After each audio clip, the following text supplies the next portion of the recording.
अंजलि और आप देख रहे हैं आरपीएस समाचार। तो चलिए शुरुआत करते हैं आज की बड़ी खबर से। मथुरा जनपद की पत्रकारिता और साहित्य की जानी मानी शख्सियत भारत की तत्कालीन राष्ट्रपति महोदय रामनाथ कोविंद जी के द्वारा पद्म श्री से नवाजा गया। जनपद के शख्सियत पद्म श्री मोहन स्वरूप भाटिया जी से आगामी श्री कृष्ण जन्माष्टमी और स्वतंत्रता दिवस रक्षाबंधन के पर्व को लेकर उन्होंने जनमानस से कहा कि सादगी सकुशलता से मनाएं स्वतंत्रता दिवस के पर्व को और श्री कृष्ण जन्माष्टमी पर जहां एक और देश विदेश से जो सैलानी आते हैं ब्रज में उनको किसी परेशानी का सबब नहीं बनना पड़े।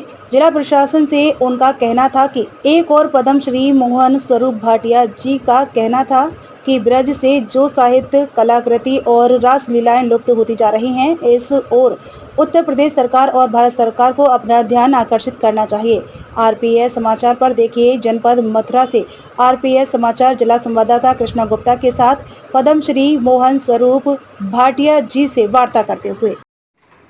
आज हमारे साथ हैं मथुरा जनपद ही नहीं अपितु पूरे भारतवर्ष की जो है एक हम ये कहें कि एक शख्सियत है साहित्य और पत्रकारिता जगत की, तो इसमें कोई दो राय नहीं है।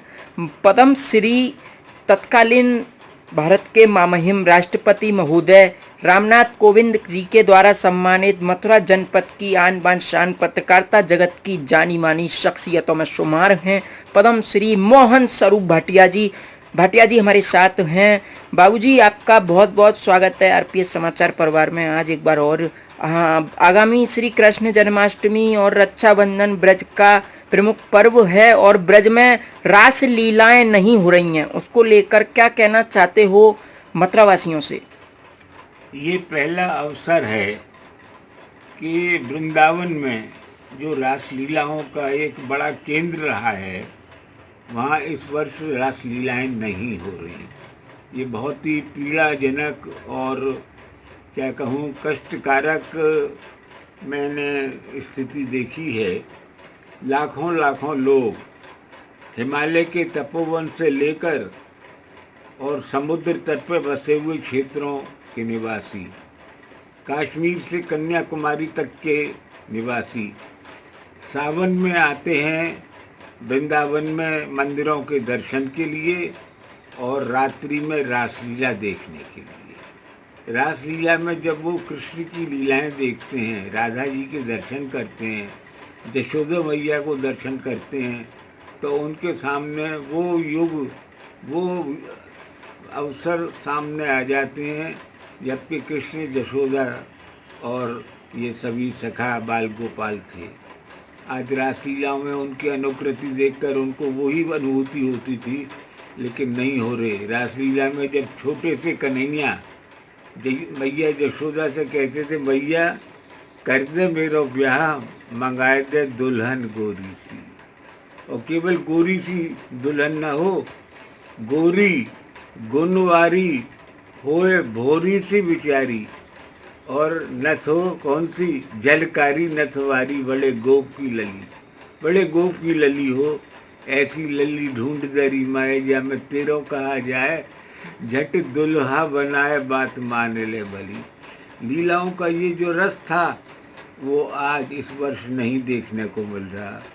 ये केवल वृंदावन वासी या ब्रजवासियों के लिए नहीं, उन लोगों से पूछिए जो कितनी आस लगाए सिर पर पोटली रखकर धक्के खाते हुए यहाँ आते हैं और रुकने का कोई स्थान न होने पर सड़क के सहारे अपना लेटकर रात गुजारते हैं, केवल किस लिए? कृष्ण लीलाओं को देखने के लिए, रास लीलाओं को देखने के लिए।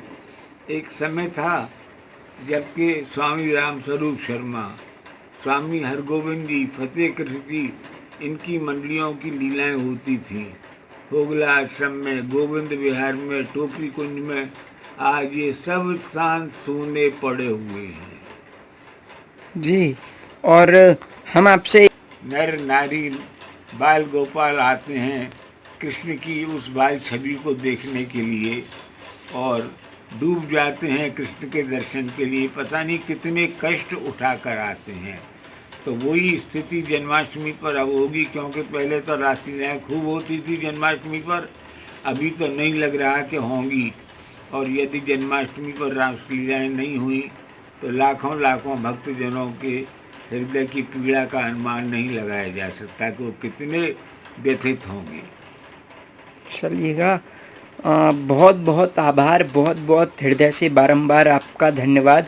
हमारे साथ रहे मथुरा की पत्रकारिता जगत की जानी मानी शख्सियतों में शुमार एक नाम आता है, बताने की आवश्यकता नहीं है। उत्तर प्रदेश वासी, जनपद वासी परिचित होंगे ही।